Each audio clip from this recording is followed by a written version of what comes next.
네, 시청자 여러분 안녕하십니까? 지난 6일 문 대통령이 현충일 추념식에서 약산 김원봉을 언급하면서 그의 업적과 평가에 대한 논란이 뜨겁습니다. 독립운동에 기여한 건 맞지만 북한 정권 수립에 기여도가 높다는 것인데요. 이것이 이념 논쟁은 물론이고 독립운동가에 대한 전반적인 재조명 여론으로까지 확산되고 있는 상황입니다. 오늘은 독립운동가의 서운과 재평가 필요성에 대해 토론해 보겠습니다. 나와주신 분들 소개해드리겠습니다. 더불어민주당 조승래 의원 나와주셨습니다. 예, 안녕하십니까. 조승래입니다. 네, 자유한국당 김태흠 의원 나와주셨습니다. 네, 안녕하십니까. 네, 소설 독립의 저자이신 소설가 표현명 선생 나와주셨습니다. 안녕하세요. 네, 김용필 전 충남도 의원 나와주셨습니다. 안녕하세요. 네, 우선 준비된 영상 보고 토론 이어가도록 하겠습니다. 가 선생께 전하시오. 나 밀양 사람 김원봉이요.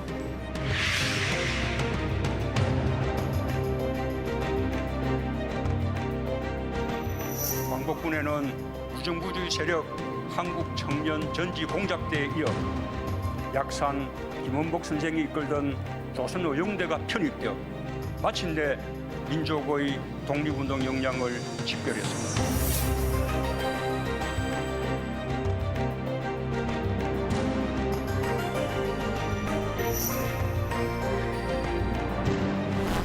께서 분열과 갈등의 정치로 정치권과 국민들에게 누구 편이냐고 다그치고 있는 모습입니다.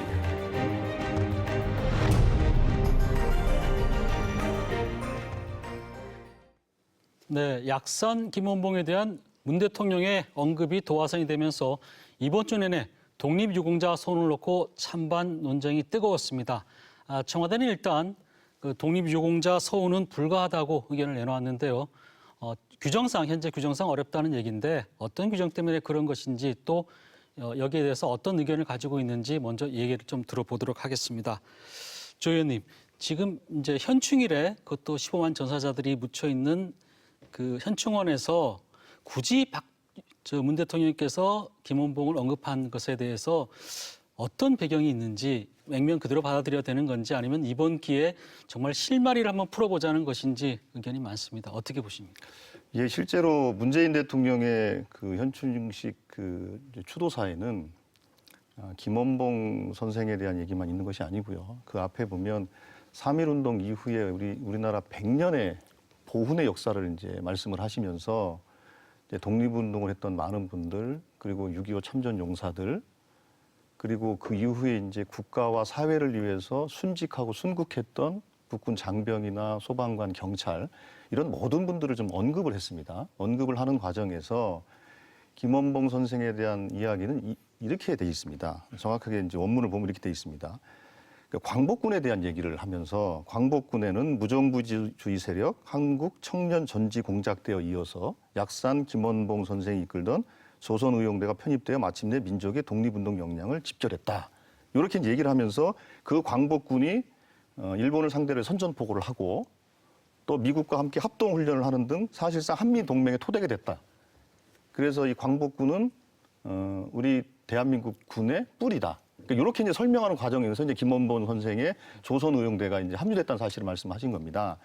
아시는 것처럼 그 광복군은 1940년에 창설이 돼서 좀 전에 말씀드린 그 청년 공작대라는 그 무정부주의 세력입니다. 이 세력들이 편입이 되고 그 다음에 조선의용대가 다시 편입되면서 이제 조선 광복군으로서 이제 완결이 되면서 이 광복군에 의해서 임시정부의 공식적인 군대입니다. 그리고 그 약산 김원봉 선생은 임시정부의 군무부장이 되고 광복군 사령부의 이제 부사령관이 되게 되는 겁니다. 그러니까 이 역사적 사실을 이제 이야기한 것이고. 그렇게 하면서 이제 대통령은 통합에 대해서 얘기를 했습니다. 독립운동을 했던 수많은 독립 애국지사는 우파도 있고 민족주의 계열도 있고 사회주의 계열도 있고 좀 전에 말씀드린 이런 그 무정부주의 세력도 있고 다양한 세력들이 독립운동을 했고 그 과정에서 이제 그 광복군도 만들어졌고 그게 결국은 대한민국 군의 뿌리다라는 것을 강조하시기 위해서 말씀을 하신 것이지 그거를 뭐 역사적인 이념 논쟁을 하기 위해서 한 것도 아니고 또 대통령께서 서운을 얘기하신 것도 아닙니다.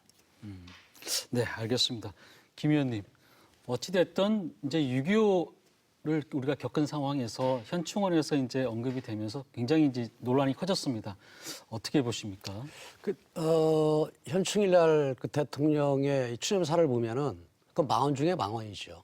그 왜냐하면은 지금 뭐 우리 조 의원님이 얘기하시는 것처럼 그런 부분보다도 그 자리가 그 6.25 때 그 참전해서 다 이렇게 그 순직한 그래서 영혼들 아닙니까? 거기에서 그 6.25를 일으켰던 핵심 세력인 김원봉을 거론하면서 광복군 얘기를 한다는데 그러면은 광복군이 국군의 뿌리가 됐다고 하더라도 그 주축 세력은 지청전 장군이나 아니면 이범석 장군이라가 주고 거기에 참여한 건 맞는데 그런데 6.25를 일으켰던 그런 그 핵심 세력을 거론하면서 이게 국군의 뿌리다. 한 부분은 이건 역사의 왜곡이고 또 한편으로는 그 순국 선열에 대한 그런 이건 막말이다라고 보는 거죠. 그리고 그 안에는 저희는 이 불순한 의도가 있다고 보는 거죠. 네. 알겠습니다. 표 작가님은 이제 약산 김원봉을 주제로 소설까지 이제 쓰신 지금 현재 예산에서 초등학교 교사로 계시면서 소설을 쓰신 거죠. 어떻습니까? 이번 사태를 보면서. 저는 약산 김원봉 선생을 포함해서 그 당시 많은 그 사회주의 독립 운동가분들 이분들이 사회주의를 독립의 한 방편으로서 선택을 했었다는 거죠. 어떻게 권력을 잡거나 어떤 그 독재를 하기 위해서 선택했던 것이 아닙니다. 그분들에게 독립과 사회주의를 놓고 하나를 선택하라고 한다면은 그분들은 서슴없이 독립을 선택했을 분들입니다. 그분들에게는 늘 독립이 우선이었죠. 그렇기 때문에 저는 그 약산 김원봉 선생이 그 독립운동에 대한 그 여러 가지 큰 공을 감안한다면은 서운을 추서하는 것이 마땅하지 않은가 그렇게 생각을 합니다. 네, 독립운동의 공은 분명히 인정을 해야 된다 그런 말씀이신 것 같고요. 김용필 전 도의원께서는 어떻게 보십니까? 저는 말에는 그 때와 장소가 필요하다는 생각을 했습니다. 왜냐하면 우리가 상갓집에 가서 웃고 하면 그 문제거든요. 그리고 결혼식 집에 가가지고 울면은 그 참 모든 그 분위기 다 망치는 겁니다. 그런데 우리 김태흠 의원님께서 말씀하셨습니다마는 그 자리는 사실 6.25라는 게 어떤 것입니까? 우리가 그 김원봉이가 예를 들어서 그 독립운동을 하지 않았다 이 얘기를 하는 게 아니에요. 1948년도 이후에 행적을 갖는 겁니다. 지금 국립현충원에 안장되시고 한 분도 우리가 18만 명이 넘습니다. 그리고 거기에 그 안장되지 않았지만 희생자들이 그 북한 그 공산주의 인민군들에 의해서 희생당한 분들이 거의 기록에 보면은 100만 명이 육박합니다. 이와 같은 상황 가운데에서 문재인 대통령께서 하신 말씀 가운데 물론 무정부주의, 또 한국 청년 전지 공작대, 또 조선 의용단, 광복군의 뿌리가 됐고 거기까지 좋았어요. 거기에 김원봉 선생이라고 표현하면서 한미동맹의 굳건한 뿌리가 됐다. 그러면은 김원봉 선생 통해서 국군 창설의 주역이 됐다고 하면은 북한 인민군을 훈련시켜서 현충원에 6월 6일이라는 날이 어떤 날입니까? 그날은 호국 영령 앞에 우리가 비목이란 거 있잖아요. 초연이 쓸고 간 깊은 계곡. 지금도 남과 북이 대치하고 있는 그런 지금 상황입니다. 그런 자리, 예를 들어 3.1절이나 또는 광복절에 독립운동사에 관해서 얘기한다면 그건 좋습니다. 제가 볼 때는 대통령이 눈치가 없으신 것 같아요. 눈치가 없으셔서 할 말, 안 할 말을 구분을 못하는 상황이다. 이런 생각을 했습니다. 네. 그렇게 볼 수도 있겠지만 또 한편으로서는 아마 이 더 파급력은 분명히 생각을 했을 겁니다. 하지만 또 그만큼 또 실마리를 한번 풀어보자 또 이런 차원도 있는 것 같아요. 그러니까 이제 보훈이라는 개념에 대해서 우리가 이제 보훈은 제가 앞서 말씀을 드렸습니다만 우리나라의 이제 보훈 개념은 그러니까 일제 치하에 독립운동을 했던 그 독립 애국지사들 그리고 6.25 참전용사 월남전 등 어쨌든 참전을 통해서 국가를 위해 희생했던 분들 그리고 민주화 운동을 통해서 희생했던 5.18 유공자나 민주화 유공자들이 있습니다. 이렇게 우리는 이제 독립과 전쟁 그리고 민주주의 이렇게 해서 우리나라의 보훈 개념은 그렇게 정립이 돼 있습니다. 그렇기 때문에 실제로 대통령께서 얘기하시는 우리나라 3.1운동 100년, 임시정부 수립 100년의 우리나라의 보훈의 역사를 말씀하시면서 이제 그렇게 연명하신 것으로 이제 이해를 해주시면 될 것 같고, 그게 무슨 뭐 어떤 의도가 있고 망발이다 이런 거 좀 받아들이기 어렵고요. 그리고 현충일은 이 모든 보훈 개념을 다 포괄해서 하는 그런 의미다라고 좀 이해를 해주시면 좋겠다는 말씀을 좀 드리겠고요. 그리고 이제 서훈에 대해서는 서훈 기준은 명확히 서 있습니다. 서훈 기준은 뭐 기준 여러 가지가 있는데 그 중에서 북한 정권 수립에 기여를 했거나 대한민국 정부 수립 이후에 뭐 반국가 행위를 했거나 하면 그 서훈을 할 수 없도록 돼 있습니다. 현재 서훈 기준이 그렇게 돼 있기 때문에, 그리고 대통령께서 서훈을 하자라고 말씀하신 것도 아니고, 그리고 김원봉이 광복군을 만들었다고 하진 않았습니다. 광복군을 창설을 해서 부정부세 그 청년 저 공작대, 조선 의용대 등이 합류해서 이렇게 표현을 한 것이지, 김원봉이 광복군을 만들었다 이렇게 말한 바가 없습니다. 네. 그러니까 사실관계를 정확하게 예. 정리하시면서 말씀하시는 게 어떤가 싶습니다. 이게 예. 이게 지금 뭐 아까 우리 패널께서도 말씀을 하시고 그런데 독립 유공자로 추정을 해야 된다 했는데, 이 보훈 정책이라는 것은 저는 큰 틀에서는 그렇지만은 그걸 진짜 왜곡을 하고 지금 잘못된 부분이 있어요. 우리 조 의원님께서 하시는 부분이 뭐냐면은 이게 국가를 이게 존속하는 이 존속하고 발전은 토대, 또 이 기초를 놓은 이런 사람들을 우리가 뭔가 이 정신을 이어받자고 하고 그분들을 우대를 하자는 거 아닙니까? 그를 통해서 국가에 대한 충성심을 유발하고 하는 이런 부분들이거든요. 그런데 보세요. 지금 독립운동은 아까 말씀하신 것처럼 1920년대 이후에 그 사회주의를 주장하는 그러한 세력, 그다음에 민족주의나 아니면은 자유민주주의를 주장하는 세력, 이런 세력들 다 함께 했어요.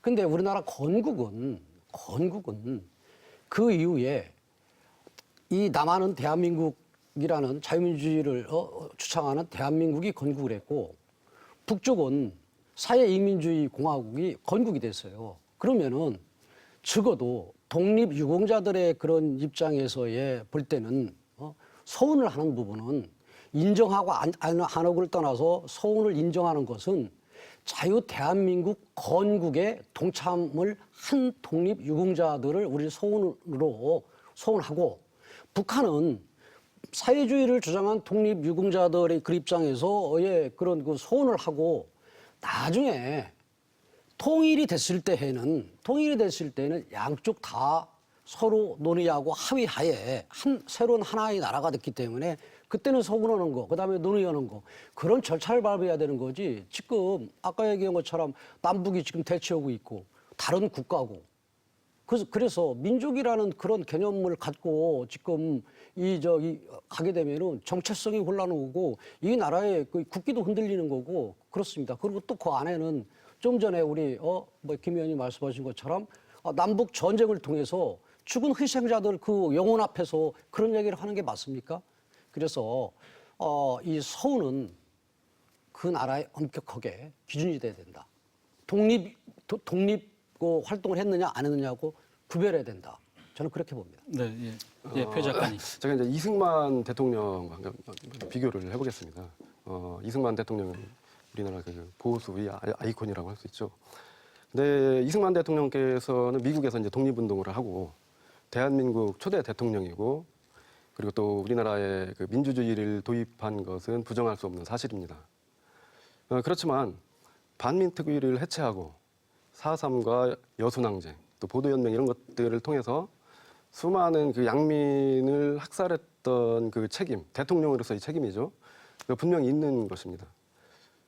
김원봉 선생도 마찬가지예요. 김원봉 선생께서도 치열하게 독립운동을 했지만 이런 이념의 논란에 지금 휩싸여 있죠.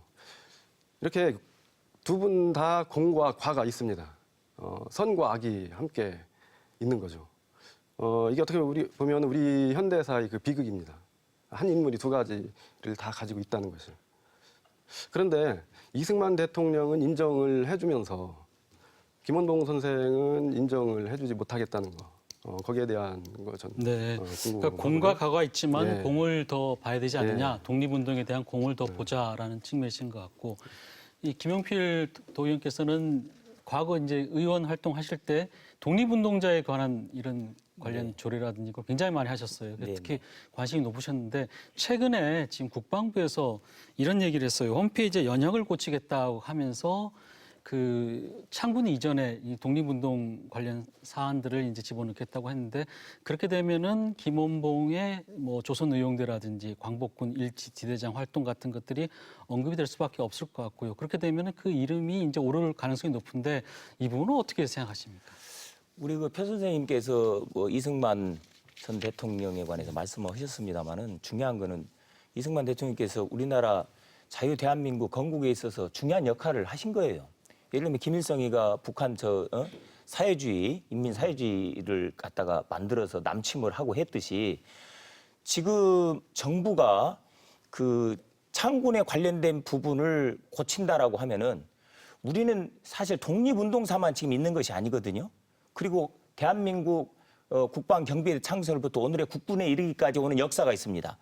저는 제가 도의원 활동을 하면서 우리 뭐 예산 지역이라서 말씀드리는 것이 아니라 그 100년의 유산이라는 그 아주 아름다운 다큐멘터리에도 소개가 된 적이 있습니다. 누구냐면은 그 민종식 선생, 우리 충청에 있어서 홍주의병, 을미사변이 일어났을 때 단발령에 항거해가지고 우리 민종식 선생이 의병을 일으켰습니다. 그리고 일본의 우세한 화력에 의해서 전멸을 당했을 때에 그 의병장이 쫓겨나서 숨을 때 예산군 그 대술면 상황리에 그 이남규 선생, 참판을 지낸 그 집으로 이제 오신 거예요. 그 숨겨졌는데 일경에 결국 체포가 됐어요. 체포돼가지고 압송을 한양으로 가는 도중에 지금 현재 아산시 송악명 내과에서 선비는 죽일 수는 있을지언 욕보일 수는 없다 해가지고 장남 이충구 선생과 함께 손톱조차도 찾을 수 없을 정도로 온갖 고문을 당하면서 세상을 떠났습니다. 그리고 나서 그 이충구 선생의 아들인 이승복 선생 같은 경우는 그 종로경찰서 그 투척 폭파 사건 때 연관돼가지고 그분도 또 희생을 당했어요. 그리고 또 하나 지금 창군에 관련된 거기 때문에 말씀드리는 거예요. 그리고 이승복 선생의 아들인 이장원 해병 소위는 적을 교란시키기 위해서 적 전방에 침투해가지고 북한군과 싸우다가 장렬히 전사했습니다. 그래서 지금 동작동 현충원 그 묘지에 4대가 묻혀 있는 것은 전 세계에서 그분밖에 없다는 거예요. 4대가 거기에 다 그렇게 있습니다. 그럼 그분들이 생각할 때 독립운동 그 을미사변부터 쭉 와가지고 이 나라를 지키기 위해서 국군에 투신을 해서 인민군을 갖다가 온몸으로 막다가 산화한 이런 것들 모든 것 자체가 없어진다고 보는 거예요. 저희가 김원봉에 관해서 다른 것을 부정하는 것이 아니라 다른 걸 부정하는 거 아니라 1948년도 이후의 행적은 사람들이 얘기를 안 해요. 평안북도 전권대사가 돼서 우리 자유 대한민국을 침략한 뒤에 군량미부터 시작해서 거의 장관급입니다. 그리고 제가 검열상, 노동상을 거치고 그리고 북한에서 김일성의 노력훈장을 환갑때까지 살면서 2번씩이나 받은 사람이에요. 예? 네, 알겠습니다.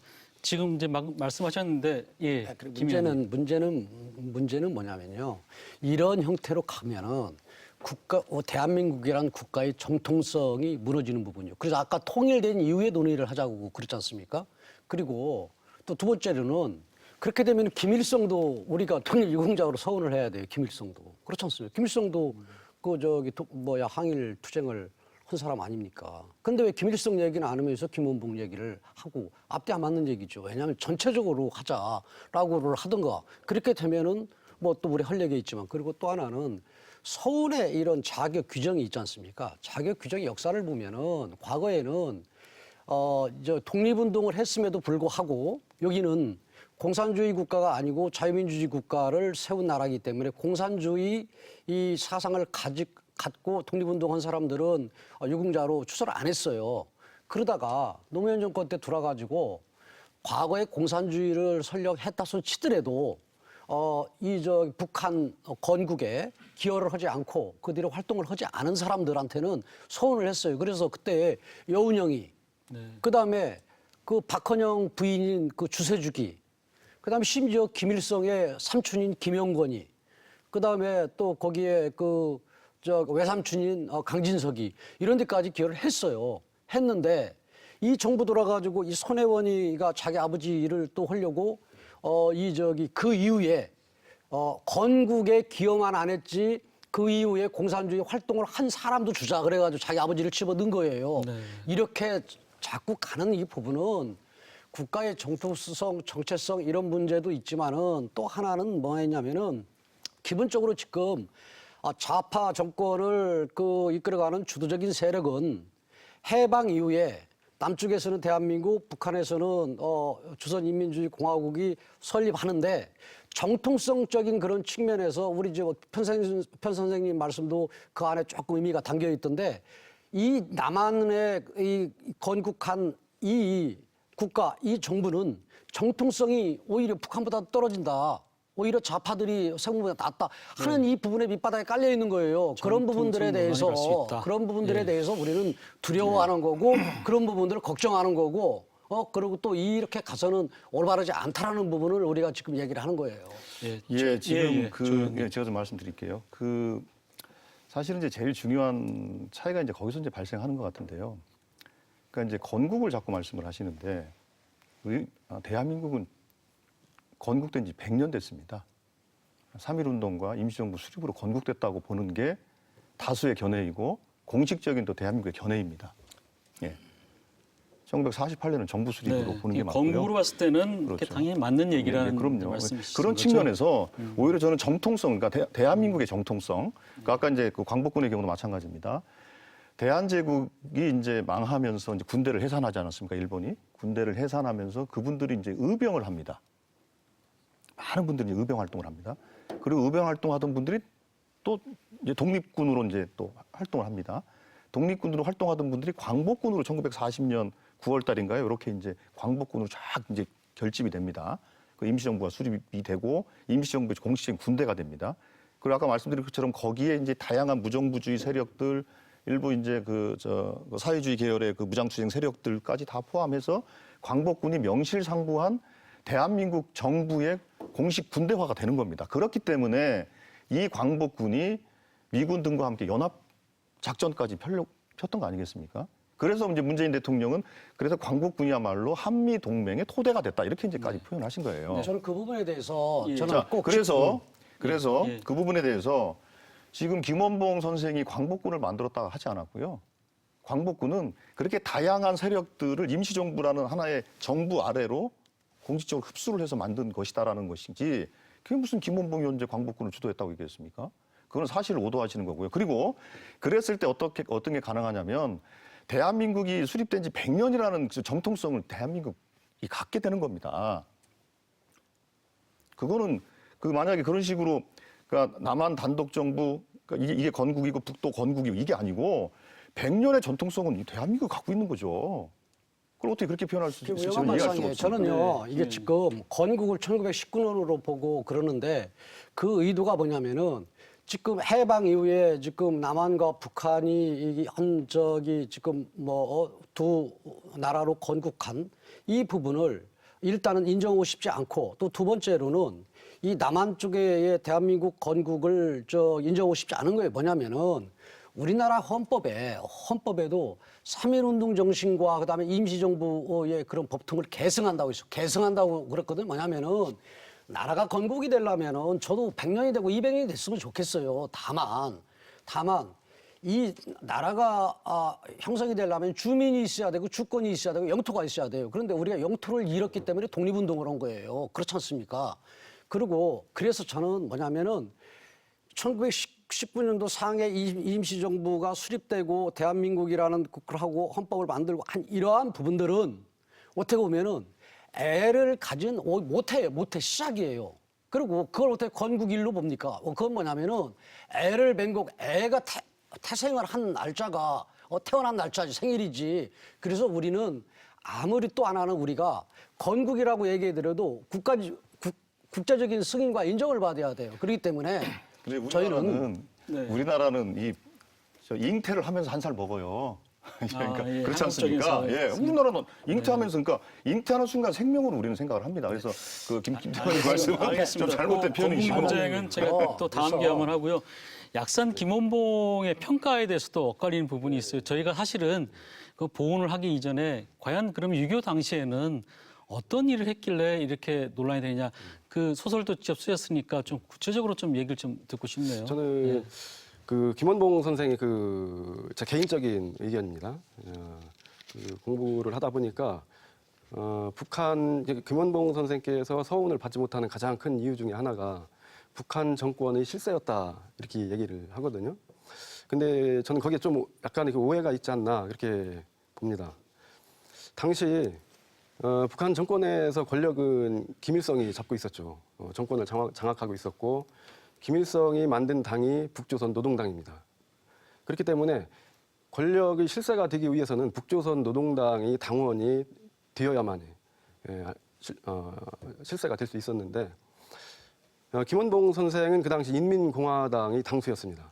그래서 인민공화당은 김원봉 선생께서 월북하기 전에 남한에서 민족혁명당이라는 당을 이끌고 있었는데 이 당이 월북하기 전에 이제 인민공화당이라는 이름으로 변경을 시킵니다.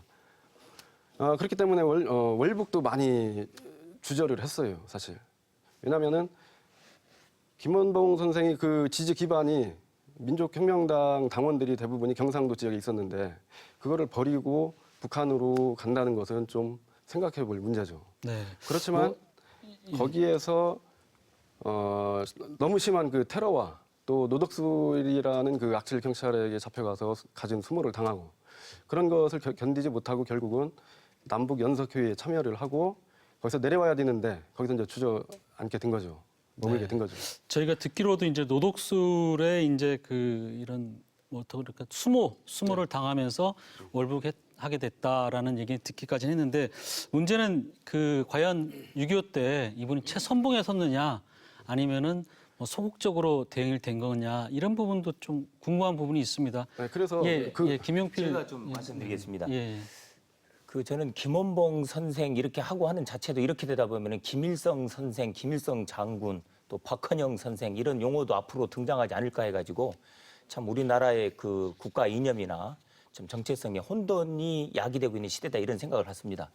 중요한 것은 기록을 살펴봐도 그 난파 간첩을 직접 훈련시키고 그리고 침투시키고 그게 이제 1954년도라고 기록을 보니까 나와 있습니다. 또 그리고 중요한 것은 그때 당시에는 평안남도, 평안북도가 실제적으로 북한에 있어서 군수, 보급, 막대한 공장을 가지고 우리 국군을 갖다가 그 초토화시키는 전진 군수 보급 기지였어요. 거기에서 장관급 역할을 한 사람이에요. 장관급 역할은 아까 우리 표 선생님 실세가 아니라고 했는데 실세 아닌 사람이 김일성이 그거 맡기겠습니까? 그거다 반란 일으키면 어떡합니까? 그리고 중요한 것은 실제적으로 그 김원봉이가 정말 우리가 문제되는 것은 지금 이러한 논쟁이 지속적으로 가면은 자 그러면 문재인 대통령께서 이런 얘기 했잖아요. 애국에는 보수와 진보가 따로 없다. 그런데 문제는 뭐냐면 그 얘기를 던져놓고 그거 좋아요. 근데 김원봉을 통해서 죽은 사람이 예를 들어서 인민군이 그 군수 보급이라든지 쌀이라도 확보 안 되면 전쟁을 치를 수가 있겠습니까? 실제적으로 그리고 독립운동가 때 가졌던 그 여러 가지 훈련된 그 아주 그 전문화된 폭파하고 암살했던 그런 기술을 동족을 살해하는 데 앞장섰다 그 말이에요. 그렇게 희생시키면서 온 그 어떻게 보면은 철저한 우리가 지금 생각할 때는 그 사람에 의해서 희생된 사람들 아까 우리 조 의원님께서 말씀하실 때 지금 조 의원님 차고 있는 배지가 보험 배지입니다. 보험 배지인데 이 보험 배지는 아까 5.18 민주화 운동 그런 거 포괄적이라는 그런 말씀도 하셨는데 저는 그건 아니라고 봐요. 왜냐하면 5.18 민주화 운동은 따로 기념일이 있어요. 그때 그분들을 추념하는 행사가 문재인 대통령 참석했지 않습니까? 이 보훈이란 건 뭐냐면은 이 배지 주는 의미예요. 이 뿌리 국군 용사들 통해서 한 목숨 초계와 같이 나라와 민족을 바치면서 불법적인 남침에 의해서 1950년 3년 넘는 전쟁을 치렀지 않습니까? 그런데 문제는 뭐냐면 이런 논쟁이 지속적으로 가고 하다 보니까 학술 심포지엄의 여론조사가 있습니다. 국방연구원의 김광식 박사가 발표한 그 자료에 의하면 뭐라고 나와 있냐면요. 전쟁이 나면 어떻게 하겠느냐 하니까 중고생이 48%가 도망가겠다. 이게 나와 있고요. 그러면은 6.25 전쟁은 언제 발발했느냐 하니까 50%가 모른다는 거예요. 지금. 그리고 또 안타까운 것은 지금 학교 교육 현장마다 이게 남침이냐 북침이냐 이런 것도 혼돈 속에 있어요. 뭐라고 얘기하는지 아십니까? 미국이 방위 라인을 일본까지만 했기 때문에 미국이 남침을 유도했다. 그래서 이런 것은 국가의 그 정체성, 국가의 이념과 맞지 않고 이런 논쟁, 김원봉에 대한 논쟁은요.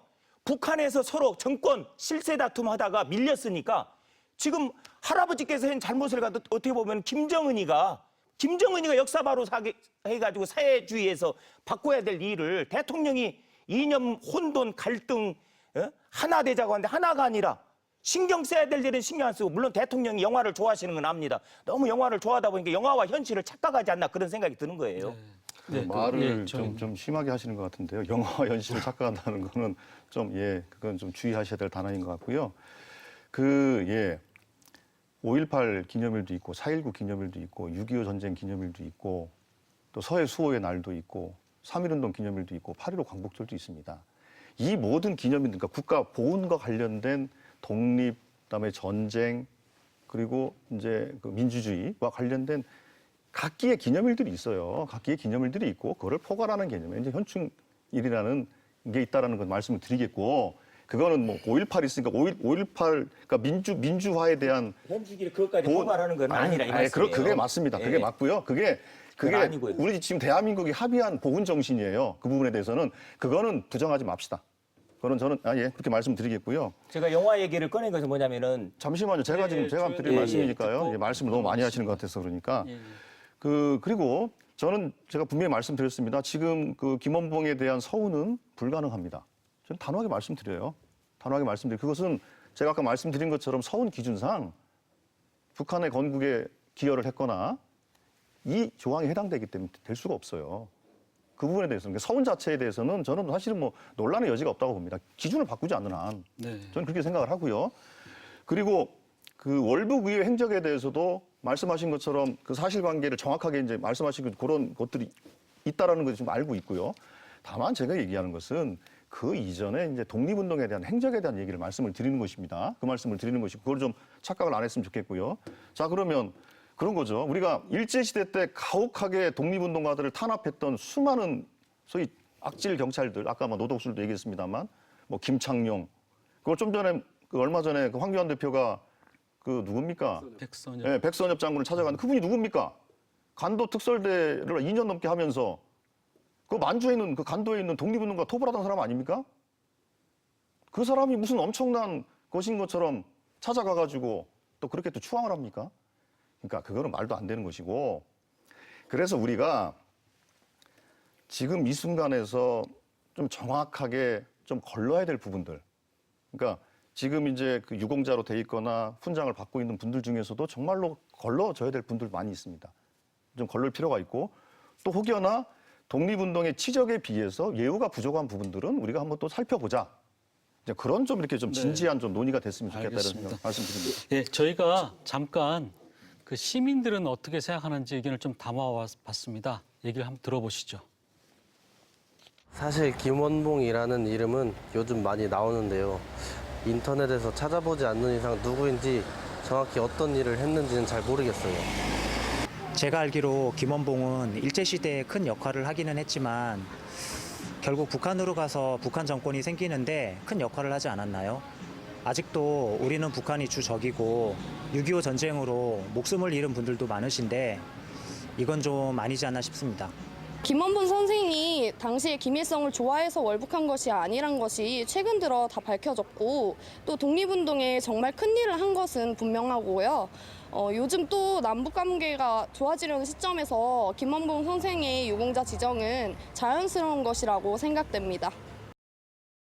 시민 여론조사를 보면요, 거의 비슷합니다. 리얼미터가 최근에 한 조사를 보면은 독립운동자 서운에 대해서 그 찬성한다는 의견이 42.6%고 북한 정권에 기여했기 때문에 반대한다는 의견이 39.9%, 이게 오차 범위 내에 들어가 있습니다.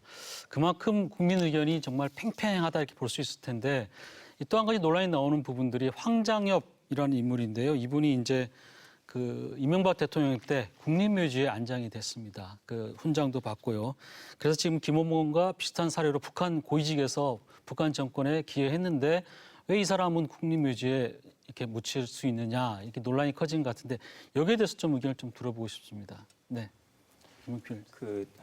이제 황장엽 선생 같은 경우에 이제 훈장을 받았다. 그런데 왜 김원봉은 왜 서운을 독립운동에 공이 깊은데 못 받느냐 이거지 않습니까? 근데 문제는 사실 우리나라가 그 김일성의 친척인데도 그 이한영 씨 같은 경우는 누가 암살을 했는지 모르겠지만 추정할 때는 북의 세력에 의해서 그 죽음을 당했을 것이다. 그런 얘기를 합니다. 그리고 지금 탈북한 분들이 이 세터민 같은 경우도 북한에 대해서 부정적인 발언을 하기가 어렵다는 거예요. 왜 그러냐면은 언제 어떻게 잘못될지 모르기 때문에.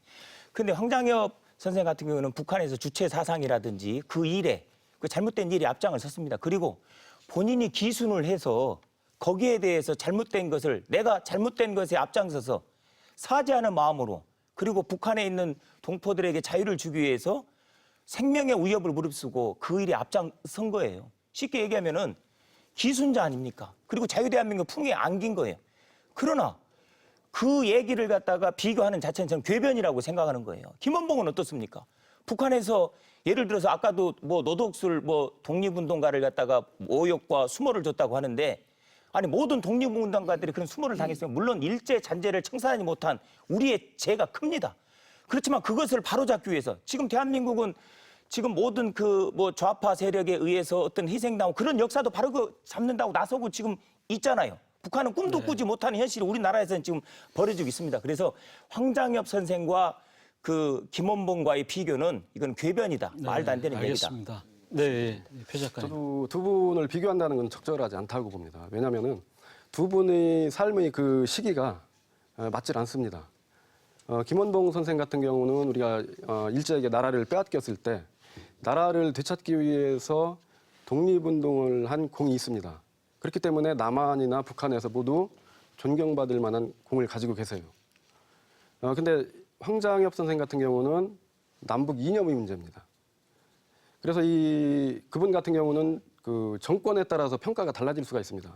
보수 정권에서 내리는 평가와 진보 정권에서 내리는 평가가 달라질 수 있기 때문에 이 두 분을 이렇게 직접적으로 비교하는 것은 적절치 않다고 봅니다. 네, 김태훈 의원. 이게 지금 두 분 얘기들이 틀린 얘기는 아니지만은 가장 정확한 것은 지금 김원봉에 대해서 이 소원을 내리려고 하는 부분은 건국 훈장이거든요. 왜냐하면은 대한민국 국가 수립에 뚜렷한 공을 세웠거나 아니면 국기를 다지는데 뚜렷한 공적이 있는 자에게서야 하는 소위 그래서 독립유공에 대한 이 부분을 지금 얘기를 하는 거예요. 그리고 황장엽한테 지금 대상이 되는 건 국민훈장이에요. 국민훈장이라는 건 뭐냐면은 지금 정치, 경제, 사회, 문화, 예술 분야 우리나라 체육 특기생들이 이 해외에 나가서 국위를 선양한 사람들 이 국민훈장 줍니다. 그리고 학교 선생님 오래 해가지고 정년퇴임 잘 마친 이런 분들한테 국민훈장 줍니다. 그래서 이 훈격 이 내용이 틀리다. 그래서 이걸 김원봉하고 황장엽하고 비교하는 것은 말 그대로 우리 김현희 얘기한 부분처럼 이거 궤변이에요, 이거. 네. 궤변이기 때문에 이건 말할 조차도 이건 거론할 조차도 없는 내용이다. 저는 그렇게 봅니다. 네, 주 의원님. 김태형 의원 말씀이 맞습니다. 그러니까 그 실제로 이제 건국 훈장을 추서하느냐, 아니면 그 황장엽 씨한테 줬던 국민훈장 무궁화장인가요? 그렇죠. 예, 무궁화장을 주느냐, 저건 다른 차원의 문제죠. 다른 차원의 문제를 가지고 왜 똑같이 비교하냐는 건데 그거는 맞는 말씀이고요. 다만 이제 그런 건 있죠. 그 황장엽 씨가 다들 아시는 것처럼 그 이제 북한 정권 김일성주의 주체 사상이라는 거죠. 김일성주의의 이제 핵심 브레인 역할을 하지 않았습니까? 그래서 북한에서 최고 훈장인 김일성 훈장을 받았던 분이에요. 받았던 분이 이제 김일성 사후에 뭐 이제 좀 북한 내부의 문제 뭐 이런 것들로 인해서 어쨌든 이제 탈북을 하게 되고 그렇게 해서 이제 대한민국의 이제 품에서 이러저러한 이제 활동을 하신 건데 그런 측면에서 그러면 이제 우리가 똑같습니다. 그 황장엽 선생에 대한 평가도 그럼 실제로 북에서 주체 사상을 위반하면서 그 이제 북한 동포한테 미쳤던 뭐 해악이라든지 네. 또 그로 인해서 또 이제 대한민국에 미쳤던 영향들에 대해서 우리가 다 균형되게 보자는 거 아니겠습니까? 그런 측면에서 황장엽 선생님 평가하자는 것이지 저는 뭐 그 이명박 정부에서 무궁화장을 준 거에 대해서 저는 사실은 그럴 만한 공이 있는 분인가에 대해서는 저는 약간 의심스럽긴 하지만 그러나 어쨌든 그것도 국가가 절차를 거쳐서 결정을 했기 때문에 저는 존중합니다. 저는 부정하고 싶지는 않아요. 다만 황장엽 선생에 대한 공과도 분명히 있는 거고 또 김원봉 선생에 대한 공과도 분명히 있는 것이다. 저는 그 공과를 분명히 좀 가리자 이 말씀 드리고 이제 싶습니다.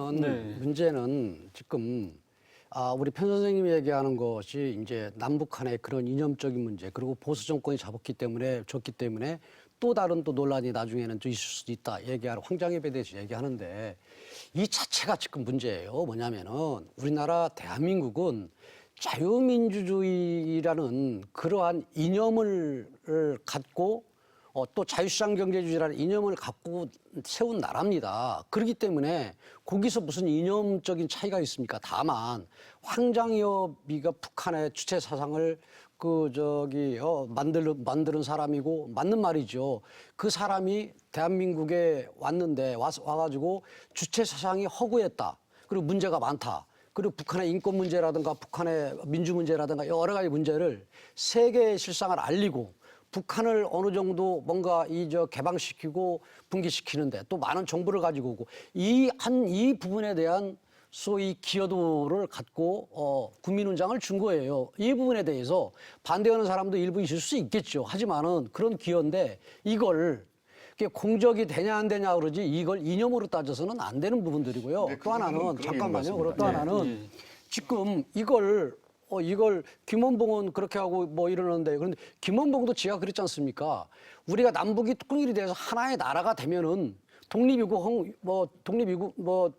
한 건 맞지 않습니까? 그 부분을 평가를 받아서 전체 대한민국과 북한이 하나가 통일된 이후에 논의를 하자. 그리고 그때 서원을 하자. 지금은 북한은 북한대로 서원을 하는 거고 자기네 이념에 따라서 독립운동하던 사람들이 또 건국에 기여한 사람들 같은 경우는 그게 하고 남한은 남한대로 가는 거예요. 그래서 그러면 중간에 남한도 아니고 북한도 아니고 사회주의 그런 또 공산주의를 통해서 독립운동을 했던 사람들 지금 다 서원을 했습니다. 다 서원을 했어요. 그래서 지금 남은 것은 북한 정권을 국가를 세우는데 크게 기여한 사람만 빠진 거예요. 근데 왜 이걸 자꾸 일으키는데요? 그렇게 되면은 남한이라는 정체성과 정통성이 없는 거죠. 자, 서운에 대해서는 이제 항일 독립운동 단체에서 서운에 대한 이제 대국민 서명 운동을 한다 이렇게 쭉 진행을 하다가 제가 확인해 보니까 어쨌든 그거는 이제 안 하는 것으로 아마 그렇게 결론을 내린 것 같아요. 그러니까 서운을 하기 위한 주체는 그렇게 이제 그 민간 쪽에 항일 운동을 했던 단체들, 그러니까 의열단 기념사업회인가요? 뭐 이걸 중심으로 해서 진행했다라는 것을 말씀드리겠고, 그리고 이제 좀 안타깝게도 제가 아까 그 친일파에 대한 그 이제 훈장 수여라든지 이런 거 말씀드렸습니다만. 실제로 그 이승만 정부나 박정희 정부 시절에 그 건국훈장이나 또 이런 것들을 하여튼 수여하는 과정에서 정치적인 고려나 의도를 가지고 사실은 수여하는 게 많습니다. 그러니까 국민들이 보기에 저 사람은 정말로 대표적인 친일파인데 어떻게 훈장을 줄 수가 있는가. 이런 거에 대한 의구심을 정말로 많이 해요. 그러니까 그 이유는 뭐냐면 아까 그 자유 대한민국이라는 이념을 가지고 그 훈장도 수여하고 이렇게 말씀하셨습니다만 그게 대부분 그렇게 됐다고 보지만 그 중에는 정말로 빠져야 될 사람들이 엄청나게 많이 포함되어 있습니다. 그거는 정치적 고려를 통해서 했던 게 친일파들이 훈장받은 게 엄청나게 많습니다. 네, 표 작가님. 조 의원님 의견에 공감을 하면서요. 이게 우리 현대사의 정말 비극입니다. 친일파이면서도 분단 이후에 6.25를 통해서 민주주의를 지켜낸 사람들이 있고 그런가 하면 약산 김원봉 선생처럼 독립지사이면서 후에 이제 이념에 휩싸인 그런 분들이 계셔요. 이게 공과 과를 함께 갖고 있는 거죠. 이런 문제에 대해서 정말 우리가 머리를 맞대고 어떻게 해결을 해야 할 것인가 진지하게 고민을 해야 할 문제인 것 같습니다. 네, 이제 자꾸 그 서운을 않겠다고 얘기하는데 우리가 그 현 정부를 못 믿는 거고 그다음에 노무현 문재인 대통령의 그런 그 정체성이나 아니면 지금 주도 세력을 못 믿는 부분이 뭐냐면은 서운을 지금 현행 그 규정 가지고 안 되면서 자꾸 시도하고 한 번 치고 또 한 발 빠지고 그다음에 그 뒤로는 뭐 사회단체나 언론들이 들고 일어나게 시키면은 북한의 이민재판 미수덕에 여론 형성하고 뭐거니까 어떻다 뭐다 이런 형태로 해서 몰고 가려고 하는 그런 우리는 불순한 의도를 가지고 있다. 라는 생각을 하는 거예요. 그러면은 서운이 안 될 거면은 그걸 나는 지금 우리 편 선생님 말씀에는 경우예요. 왜냐하면은 사실 우리나라는 그 이 해방 이후에 남북이 그냥 한 나라로 되지 않고 남북이 이념적으로나 아니면 그래가지고 도동강 난 거 아니에요? 그 상태에서 일단 나라를 건국하고 이 속에서의 사실은 여러 가지 어려운 부분이나 아니면 현실적인 이런 부분들 안타까운 부분들이 많이 있어요. 다만 그럼 아까도 얘기했듯이 그랬을 때 북한은 북한대로 남한은 남한대로 그런 부분을 절차를 밟았다가 통일이 된 이후에 양쪽을 다 합쳐서 어떻게 갈 것이냐 이렇게 논의하는 게 수순이지 그렇지 않습니까? 네, 알겠습니다. 불순한 의도가 있다고 자꾸 말씀하시는데. 불순한 의도죠. 아니 그건 그렇게 말씀하시면 안 되고요. 아니 서운이 규정상 안 될 거고 안 될 아니죠. 건데 서울에 대해서 청와대나 대통령이 얘기한 바 있습니까? 아니 제가 요 해주겠다 얘기는 했죠. 아니 그건 아니고요. 아니 왜냐하면 예, 김원봉에 예. 대한 문재인 대통령의 생각을 제가 자료에 있는 걸 한번 찾아봤습니다. 문재인 대통령이 암살이라고 하는 영화를 관람 후에 이렇게 말씀을 하셨더군요. 김원봉 선생은 남에서도 북에서 설 곳이 없다. 광복 70주년을 맞아 김원봉 선생에게 속으로나마 최고급의 독립 유공자 훈장을 달아드리고 술 한 잔을 바치고 싶다고 하였다. 네. 그러니까 이 얘기가 대통령의 철학이고 이 얘기 때문에 현충일 날 하지 말아야 될 말을 해서 이러한 분란이 만들어진 거예요. 그렇습니다. 네. 아니 그 알겠습니다. 독립 유공에 대해서 그 예우하고 존중하겠다는 얘기에 표현인데 또- 그것하고 예. 그러니까 그 존경하고 예우하겠다는 그런 것하고 실제로 그것을 제도적으로 절차를 거쳐서 서운하는 건 다른 저는 문제예요. 대통령이 가이드라인을 줬다고 아니, 생각합니다. 그건 맞는 말씀이 그래서 아니고요. 본처에서 그 움직이고 얼마 전에 있는 청와대에서 거고. 공식적으로 그래서 그렇게 발표한 거 아닙니까? 아니 그러면 그런 문제를 학자들이 논해야 될 것을 이거 던져놓으면 문제가 될 것을 알면서 지금 우리나라가 그럴 때입니까 지금? 그게 아니잖아요. 아니죠. 지금 김원봉이라는 단어는 딱 한 번 등장했습니다. 광복군에 대한 설명을 다 한 번 등장한 걸 그때 가지고 문맥을 잘 보세요. 그 한 번이 과정에서 아니라. 이 내용을 가지고 예. 거꾸로 무슨 뭐 빨갱이라든지 뭐 이런 식의 표현을 써가면서 예전에 소위 그 일제 시대 때 소위 독립운동을 막 탄압하던 그런 단어가 사실 빨갱이였어요. 불령선이었고. 네. 그런 얘기 여기서 단어 나온 적이 사용하면서 없고요. 말도 안 되는 얘기입니다. 그런 얘기 여기 한 적도 없고요. 좀 뭐 정리하겠습니다. 하지 않습니까? 저희가 열띤 토론하다 보니까 시간이 거의 끝났습니다. 그래서 저희가 요것만 한번 여쭤볼게요. 지금 현충원에 그 63명의 친일파들이 지금 묻혀 있다고 해요. 근데 이분들 중에서는 말씀하신 대로 자유대안을 위해서 정말 목숨 바치신 분도 계시고 또 독립운동자들을 또 탄압했던 분도 있고 이거 어떻게 볼까요? 제가 한 말씀만 조금 듣고 싶습니다. 네. 역사는 미래를 보는 창입니다.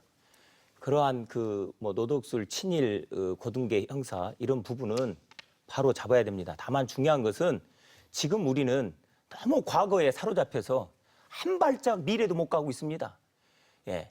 지금 미중의 무역과 경제 전쟁 가운데에서 우리는 지금 경제가 마이너스 성장을 13년 만에 하고 있지 않습니까? 그 이러한 상황 가운데서 대통령은 국민 먹고 사는데 좀 앞장서시고 김원봉까지 가다 보면은 이제 앞으로 누구까지 갈 겁니까? 네. 나중에 사도세자까지 갈 겁니까? 알겠습니다. 그래서 국민을 위한 자유대한민국을 위한 정부가 되기를 바랍니다. 예, 표 작가님. 그 가짜 독립운동가 문제를 말씀하시는 거죠. 그런 그 가짜 독립운동가 문제는 정말 심각한 문제라고 생각을 합니다. 그 가짜 독립운동가들은 일제 강점기 때 치열하게 그 독립운동을 했던 그 독립지사들이 삶을 훔친 거라고 저는 봅니다. 심각한 범죄 행위죠.